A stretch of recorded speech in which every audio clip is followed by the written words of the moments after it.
What's up everyone, and welcome back to another review where I cut out all the fluff and tell you exactly what you need to know to determine whether a game is for you. Each section will have a pass or fail rating, letting you know the good and the not so good. Today, we're jumping into Burnout Paradise Remastered. Burnout Paradise is an arcade racer at its core.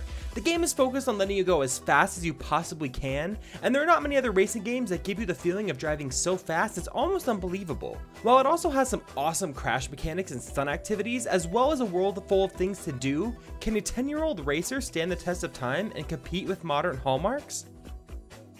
Everything in Burnout Paradise is centered around speed. Every road leads back to a highway, and even in the mountains and city streets, the game is tailored in a way that encourages you to hold down the gas and never let go. Each vehicle also handles incredibly well for such a breakneck pace, and the entire time the game seems euphoric and fascinating. Each vehicle feels different, and they all have an arcade racing feel, so don't expect any simulation driving mechanics from games like the Forza series to be present here. These don't have specific routes, and all you can see is the end and a compass leading you in that direction. Burnout Paradise wants you to learn its world, and by doing so, never have to let off the gas and question where you're going. This is a problem when you first start, but once you have the map memorized, it becomes a joy forging your own path to the win. Crashing is still a blast as the slow motion crash shows sparks and shattered metal, and doing stunt jumps to smash billboards and other obstacles is a great way to spend time outside of racing. For gameplay, Burnout Paradise gets a pass. Paradise has been remastered to display at 4K on consoles that support it and runs at a solid 60 frames per second wherever you play it. However, that's about it.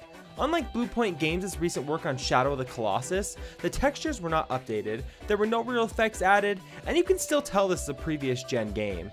Burnout Paradise was not reworked from the ground up, and thus the remastered version is simply a new coat of paint with no new bells and whistles. In a day and age where we get remastered games like Crash Bandicoot Insane Trilogy and the Shadow of the Colossus, this seems like a lazy update, and for $40, it gets a fail. However, the audio was still on point.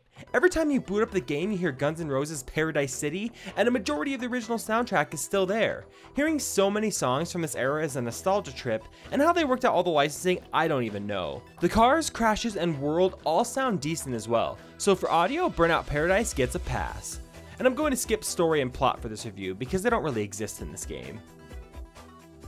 Burnout Paradise comes with all the content the original game had, as well as all of its DLC. This is a ton of content, and will take many hours to complete to 100%.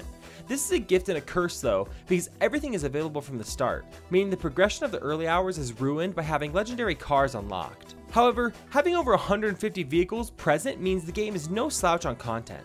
There are events to do at basically every street corner, and with all the stunt activities like billboards to break, you'll never find yourself wondering what you can do next in Paradise Remastered. There's also a multiplayer mode, which adds another layer onto the heaping number of things to do here. For replay value and extras, Paradise Remastered gets a huge pass. All you have to do is go up to a stoplight, rev your engine, and you're starting a race. Or, you could just drive around the world at a stupidly fast pace and enjoy roaming the mountains and cities. However, there are a couple things that pull away from the fun. First, there's no fast travel. Also, to change your car, you have to drive to a junkyard, and to repair it, you have to visit a repair shop. Each event is categorized as either speed, strength, or aggression, and if you don't have the right car, you cannot compete. You have to drive to the junkyard, switch it out, and drive back to the event. However, that is the only part of the game that isn't fun, and because the rest of the gameplay is so great, fun factor still gets a pass. So for pros and cons, this game makes you feel speed that you have never felt before in any other arcade racer, and the world is designed to perfectly accent that speed. The soundtrack is still amazing 10 years later, and there is a ridiculous amount of content in this game. However, it does feel like it's a bit of a lazy remaster, and the no fast travel system can be a bit of a downer when you're so used to just speeding through the game and getting everything done so quickly. So should you buy, rent, or skip Burnout Paradise Remastered? Buy it. If you enjoy racing games, you'll enjoy this game. They simply don't make arcade racing games like this anymore. A game like this harkens back to the glory days of Need for Speed and Burnout, where slamming down the gas, crashing through the streets, and beating races by going as fast as you can was the most enjoyable way to play.